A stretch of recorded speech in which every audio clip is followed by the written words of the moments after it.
I am so excited to be with you today. This is Miss Tessa, and I want to start out by saying happy holidays to all of you. And today our lesson is entitled Experiencing God as Light. So I would like to begin with our affirmation for today. And our affirmation for today is the light that was in Jesus shines in me and all around me. So let's say it one more time. The light that was in Jesus shines in me and all around me. So I'd like us to do an activity today to remind us of this light. And so the activity requires, well, I guess I just gathered the stuff and you can do it later. It requires a candle, or you can use a torch. It requires a pair of scissors. It requires a paper bag, a paper sack, and a lighter.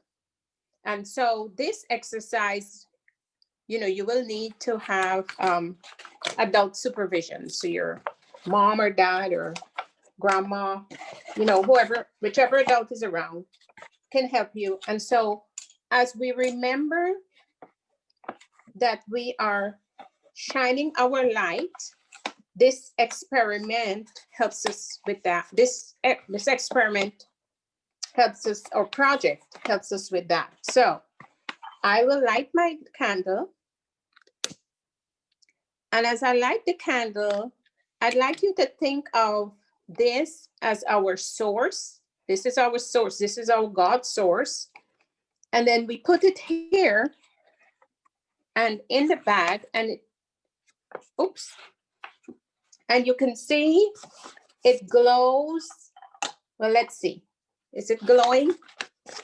I don't know if you can see it glowing. It shows the different shapes or the different channels that we represent. Even so, our main source is God, and each of us represents a different shape that we have in here. So we're different channels, but the source is the same. The source is God. So I just want to remind you that as we celebrate Christmas this season, we remember to shine our light. So with that, I'm going to sing This Little Light of Mine for you guys. So this little light of mine, I'm gonna let it shine. This little light of mine, I'm gonna let it shine. This little light of mine, I'm gonna let it shine everywhere I go. Okay, so that's it so I would really invite you all to hold that song in your heart as we continue to celebrate the holiday season. So our story for today is about Saul, and it's entitled Saul's Experience with Divine Light.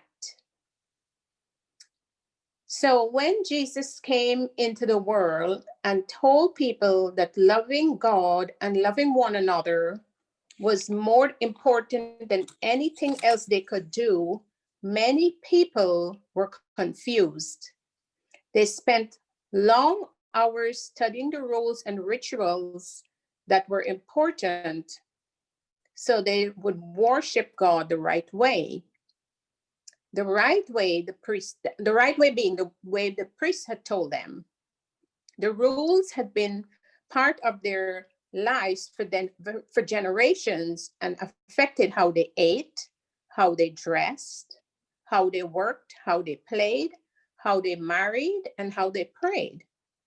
Now Jesus came and said to love each other, forgive each other, and not worry too much about the rules. So many people did not want to change. Saul was one of the people who did not like the changes that Jesus brought. He liked things the way they were, and he thought all the old rules and rituals were very important. He even helped the priests arrest those who followed Jesus and were teaching and that were teaching what Jesus taught. He would track them down, take them from their homes, and had many of them killed. But one day, everything changed for Saul. He was traveling with companions on the road to Damascus, a city in the land where Jesus had lived. More of Jesus' disciples were hiding in Damascus, and he was going there to find them.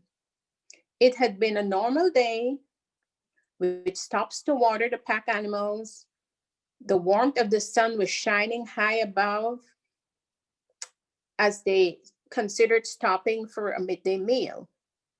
And then suddenly, without any warning, a bright light flashed around Saul. He fell to the ground in shock and fear.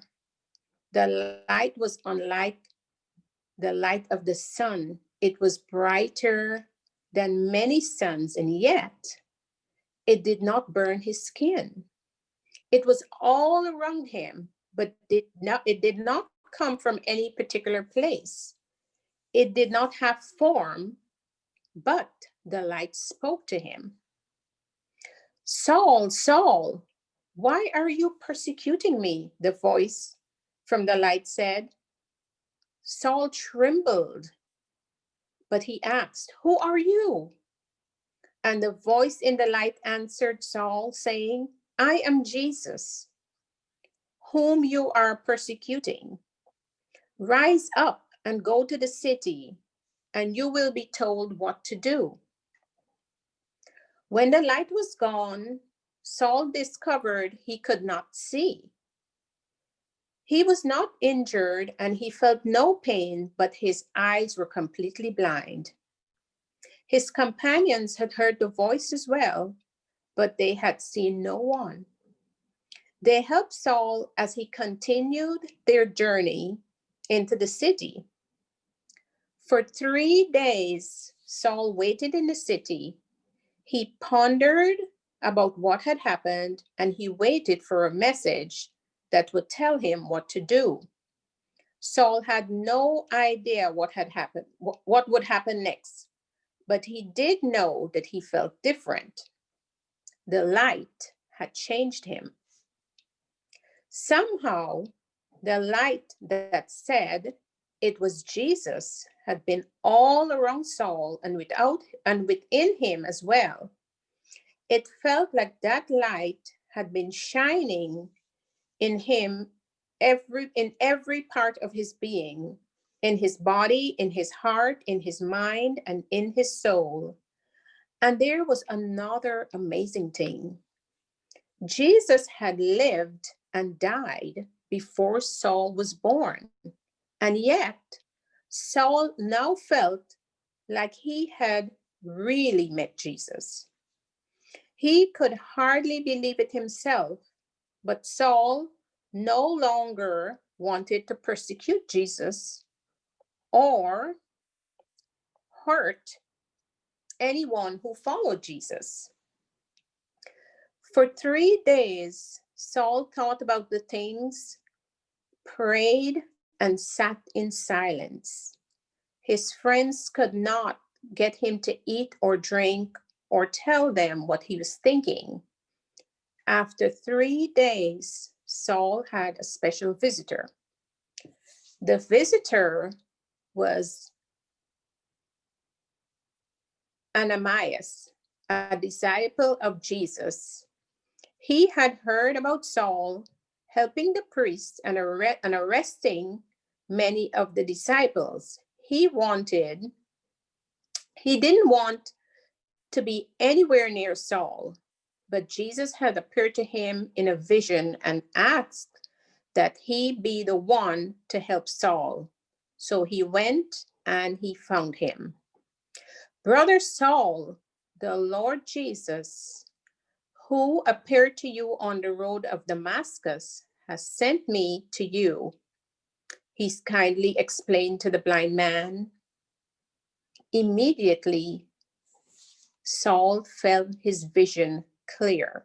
He felt his vision clear and his eyes were normal again.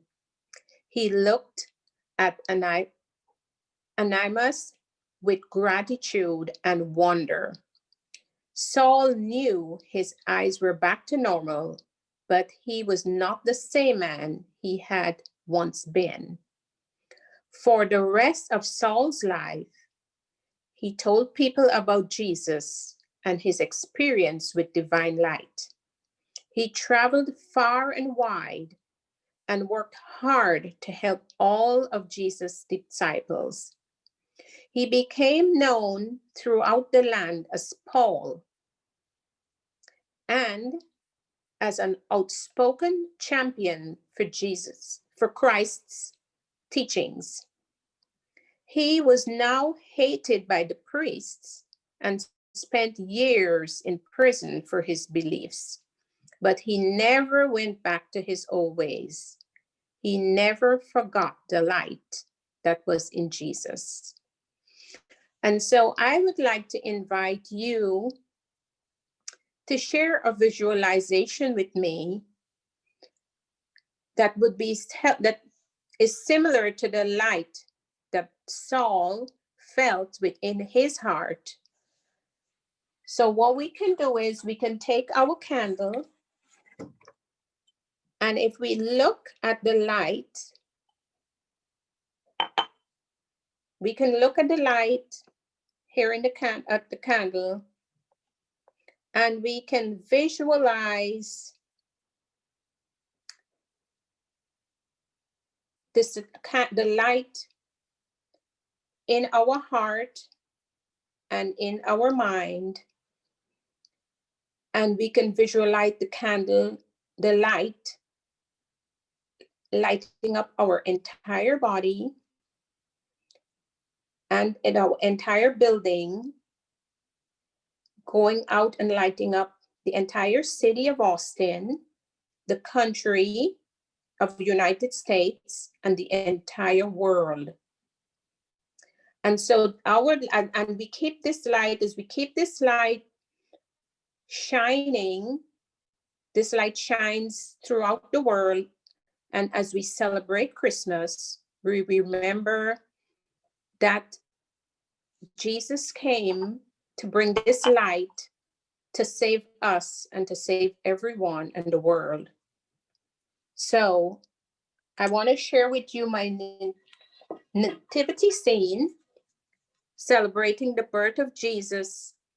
And so every time you see a light throughout the season, whether it's a candlelight or the lights on your Christmas tree or your neighbor's lights or the lights, throughout, we remember the reason for this season is to shine our light, our Jesus light.